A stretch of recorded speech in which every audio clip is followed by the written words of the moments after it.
We will push through.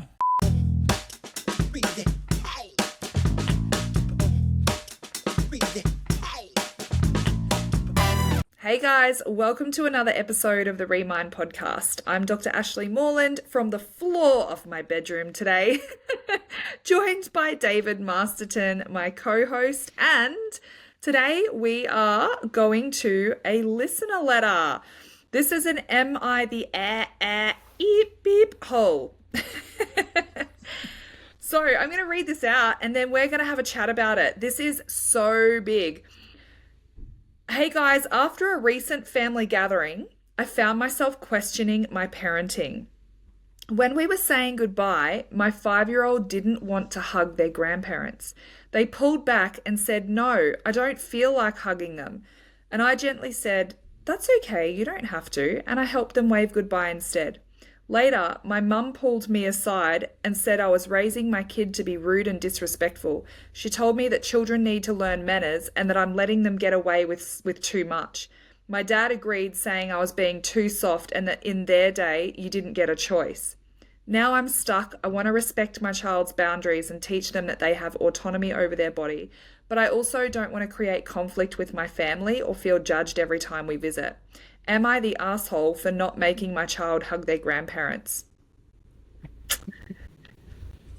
Well, we've all been there. Haven't we? And In some way, shape, or form. It may exactly. not be in the context of hugging grandparents, but I think we've all felt obligation or pressure in some way, shape, or form. Oh, shit, yeah. Shit, yeah. And I mean, for me, this is a massive theme, right? The difference between performance and obligation, Yeah. or performance through obligation, which is something that I believe has been happening in the past.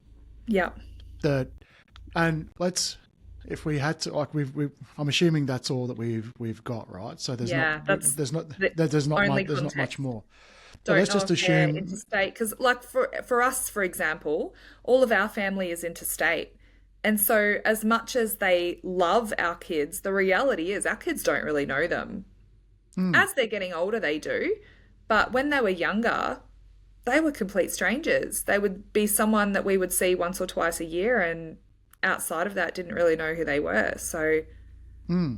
I can And totally understand this. let's think of it from the grandparents or the parents. I mean, What's because going I'm on for assuming, them? yeah. So let's think of it that way. Let's just assume for a moment that since the person writing it was leaving with their child, they were visiting the grandparents. And let's just assume that the grandparents put a massive effort into putting on a spread. We'll assume it's for a meal or something for that. And we could even go as far as maybe it was for a birthday. And then they got the child a really nice gift, because let's just assume Mm, that it's a child's birthday. And they went out of their way and they did all this planning and they poured a lot of effort into making it nice for the child. yeah. And with that effort, they would have then gone, well, is there any recognition for the effort that's been put in Yeah. from the child? And clearly, the child was sort of like, however the child reacted during the whole event, we don't really know. But we know at the end, there was a hard, this interaction, thanks, but no thanks. Yeah. Could have been overstimulated, could have been really tired, could have been just everything, right? Yeah. Maybe they wanted technology or whatever it is. And then the fact that the people, and again, mad assumptions here, the people that put all this effort into, because probably that's their love language. If I had this when I was a kid, I would have loved it. So I'm going to give you everything I didn't have as a kid just to show you how much I appreciate, love, and care for you. Yeah. And the child goes, nah. And then the parent also condones this behavior, which then would have triggered the parents, because it's sort of like, now you're sort of, who's recognizing the effort that we put into it? Okay. My God, have we not all been there? It's a right? shame and trauma spiral. Fundamentally, like Yep. I'm hearing you create a story around it and like give Hmm. context and narrative and all that. And I think sometimes the narrative and the context can sometimes alter our moral compass a little bit. Like, oh, well, if they were just coming over for a meal on a Tuesday night, righto, no hug. But oh, now it's the child's birthday and they spent lots of money and they did all these things. And so now is that expectation different? And so it's really interesting. I think that alone points to some of our dysfunction in going, well, how much is that transaction going to cost us? What Bingo. have they got to pay in order for us to finally be willing to abandon our boundary? Yep. And I look at this in an interesting way and kind of going, well, first of all, it's shame and trauma from the grandparents' perspective. They are trying to project their Hmm. expectation that the child hug them and assign a meaning that if they hug me, they love me and I'm good. If they don't hug me, they're rejecting me and I'm bad. And that's a them Mm. issue. So if Correct. you've ever been in this circumstance as a listener, I want to reassure you with no shadow of doubt that if your parent or someone in your life, a friend, anyone, is projecting their hurt or their anger or anything else into a situation like this, that is them projecting their unresolved stuff. Mm. And you do not need to pander to that. I don't know if that's the right Yeah. word. No, no, But you're right. on the context of intergenerational trauma, I look at what's happening in the child's nervous system. So if we then, as the child's parent, go into our shame and trauma response, wanting the validation and approval of our parents, what are we going to do? We're going to force our kid to hug them because And we the don't cycle have. continues. Exactly. And this is the intergenerational trauma. So, Yeah. in that moment, when you force your child to hug someone or to engage in physical contact that they haven't consented to and clearly don't want, Hmm. you are now projecting your need for approval and validation onto your kids, and it's your kid who has to wear it. Yeah. So, I look at this through there's three generations here, and we Hmm. are either going to be a cycle breaker and be the ones willing to bear the load of the disapproval and invalidation of our parents so that our kids don't have to. Yep. That might Yep. sound harsh, but But it's the that's how I reality see it. for those that choose it, because you can. It's all a choice. Now, the reason I was trying to pull context, and I'll even go a little bit further down this rabbit hole, because there's a little corner at the end of it. Let's just assume, for example, that this child is very sick and needs a lot of medical attention. And during this thing, the grandparents have said, "Don't worry, we'll cover all the medical attention, and we'll even donate an organ." Right? Make sure this context gets as big as you like, and then suddenly you start to go, it's okay if we're just talking about a meal and maybe a birthday and a nice present, but what if her life depended on it? And it's sort of like, whoo, and the grandparents are they're doing a lot. The context gets bigger, the odds get bigger, the things get bigger, Yeah. right? And still the child acts this way, Yep. right? At the end of it, You ungrateful little. yeah. But you know what? At the end of it, the context means nothing, The context means absolutely right? nothing. So what I'm So trying, what does mean something then? If the context means nothing, what does? And that therein lies the wisdom. yeah, and what in my mind, if you were to ask me 15 years ago, well, the context is that, yeah, okay, well, you need to show or you need to teach the child how to be grateful, right? So now it's not something that just naturally falls from a heart posture. It's something that you will be told how you'll be grateful. And Where grateful now, equals abandon self, yes, erode boundaries, Yep. just to meet Yeah. expectations. So now it's all like the only thing that's relevant is how the child feels, regardless, right? Yeah. If you want the child to feel like self-confidence, well, not feel like have self-confidence and build these things. These are little stepping stones which says listen to yourself for a reason. And also be curious. And you don't have to be curious right at the moment, as opposed to the child says, I don't want a hug. And then you have to stop everything. And at the doorway, leaving the place, you have to interrogate the child as to why you don't want to. Oh, honey, please tell me why you don't want to hug Nanny. Or please tell me why you don't want to, tell me how you're feeling in this moment. It's just going to go into a spiral. But to stop, reset, move from the situation, then come back to it. Yeah. If you so choose to. But when it comes to the grandparents, this is what I've seen that has been from generation to generation to generation, including these grandparents, that at the core of it, love is sacrifice and emotion is currency. So I will sacrifice everything that I do because I love you, and you will pay me back with gratitude. F you. Yeah. So now, if the child's not doing it, I'm not paying for the sacrifice that you've made. Yep. So it is all conditional. Where ultimately, if the love was not sacrifice, if it was, I am choosing to do this because it just feels right in the moment. Yep. Then there's, in their mind, as they're doing it, they're not setting up an expectation. But the thing is, they've never been taught how to do that. Yeah. Because their parents are parents are parents are parents are parents are parents are parents. Exactly. So, Literally do not have a frame of reference for it. And something that this one line is, I don't even know where I got it. It might have been from, we did a lot of work. I was so fortunate to be able to do a program when my son was like 1 or 2 called Parent-Child Interaction Therapy. It was a 12-week program, PCIT. It was one of the most valuable things I've ever done in my life, 12 weeks.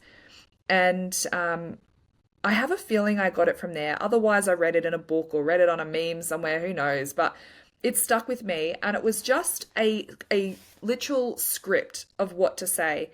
And it was, in our family, we let people choose how they'd like to say goodbye. And it was so simple. Because, and it also taught me, I do this with my nieces and nephews, it can depend on the day. Sometimes they run up to me and hug me before I've even know what's happening. Other times I'll go to say goodbye and offer a hug and they'll just prefer not to. And so I'll go, do you want a hug, a high five, or a fist pump today? And give them options. And sometimes it's none of them. And that's okay too. But it's not on me to be offended, because it's sort of reminding me of that, it's honestly one of my favorite episodes we've ever done, the What Did You Hear That I Didn't Say? Because it's me assigning meaning.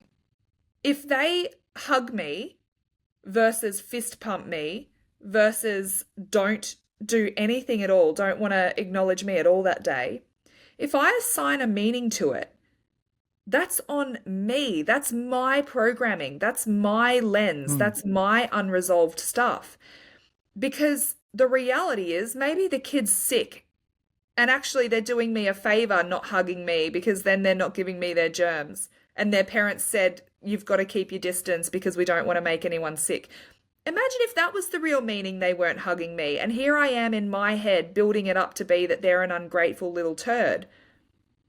So that's like, we've got to hold that mirror up and go, what is it in me that's coming up when my kids are not wanting to hug their grandparents? And then, or not wanting to hug me, but then also as the parent, if I feel dysregulated in response to my kids not hugging their grandparents, because I'm almost like I'm imagining preparing for the fallout or bearing, I guess I'm feeling, I'm trying to describe a sensation in my body that I'm imagining right now. And it's like just bracing for impact is kind of the way I would describe the feeling, because you know that your parents are going to lose it because they cannot not make it about themselves, and you're stuck in the middle.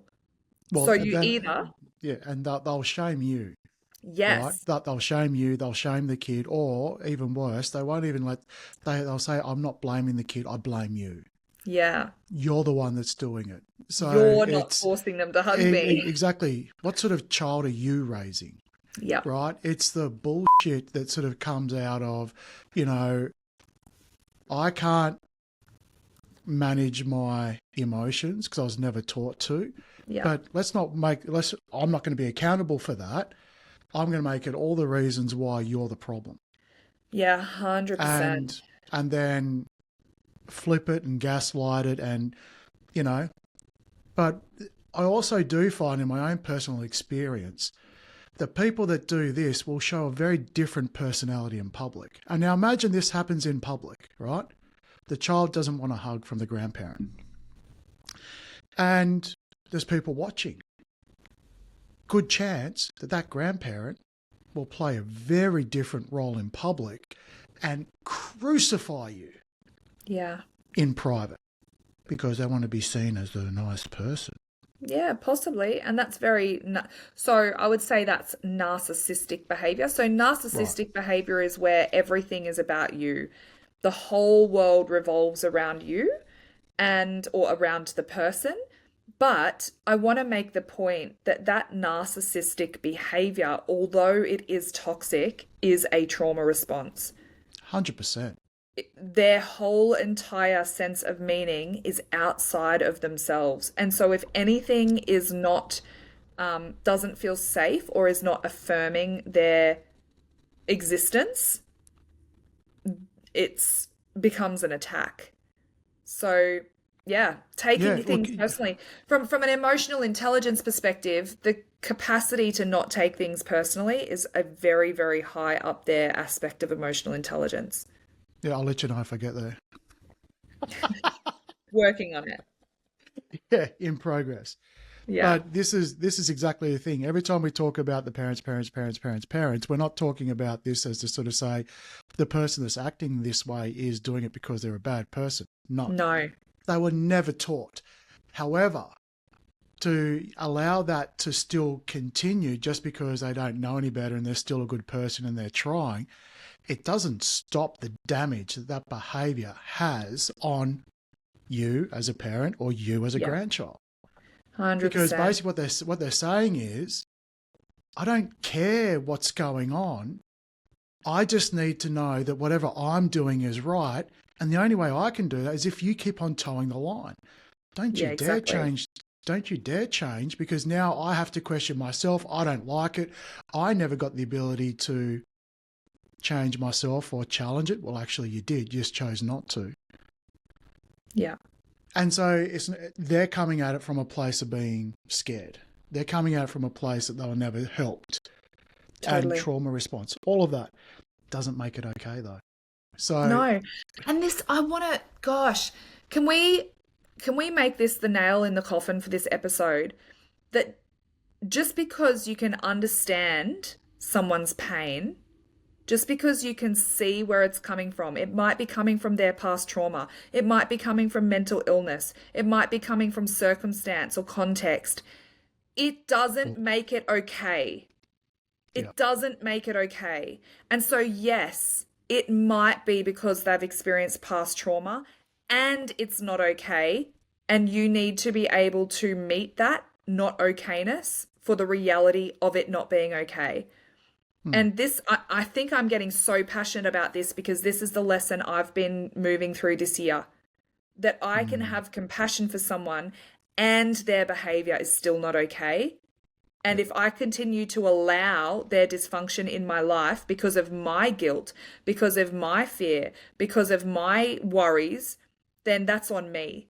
It's no longer on them because I'm allowing it to happen. Well, I would say at some point, once it becomes into, well, I won't put conditions. At some point, you allowing something to happen, at some point, becomes a choice. Yes. You can decide where that is. Yeah. But to always say, but I can't do anything about it, and it's still there, and it's still there, and it's still there. It's sort of like, well, I think at this point, or whatever point, it will become a choice.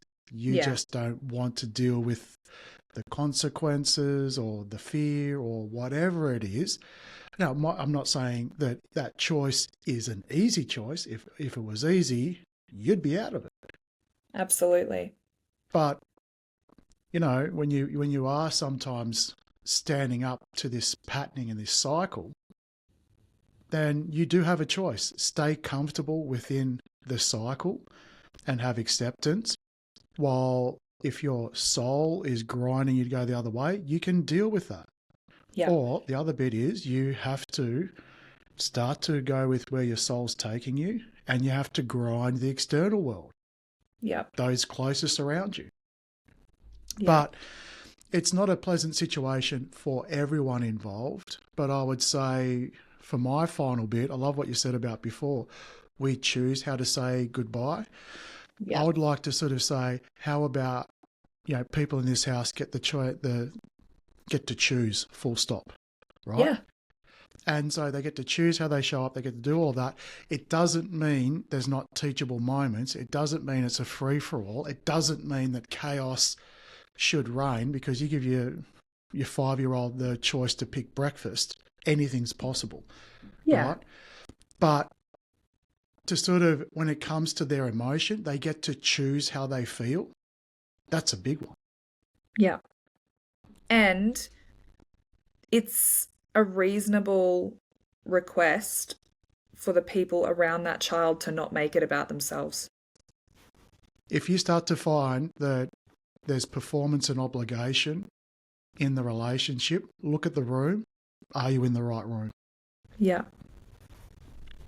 Totally. Oh, this was a good one. It was. Got us both Short, fired sharp, just to a the little point. bit. Love it. All right. Awesome. Any more ideas, people, on what you'd like us to discuss? Let We us know in the show love notes. these letters. Yeah. Send us. Doesn't have to be a letter. You don't have to send snail mail. I just like the alliteration of listener letters. Email us, Pigeon DM carrot. us, contact us, comment on on an episode. Let us know what the Yeah. circumstance is, and if you need reassurance, if you want us to unpack something, if you want us to talk about something, get in touch, because this is the stuff that actually, honestly, makes our life easier. Knowing what you want to hear and about. sitting from the floor, that's probably not bad at the moment. 100%. Exactly. Yep. And just to give you an idea, guys, Ash sitting on the floor is sort of just a symbolic way of just sort of going, this is where I'm at, but I'm still showing up. This is me showing up, guys. And Yeah. I don't know if it was on air or off air, but I said earlier that I just needed to meet myself where I was at today. When Yeah, I tuned perfect. into recording, yes, I still wanted to record. I still had capacity to record.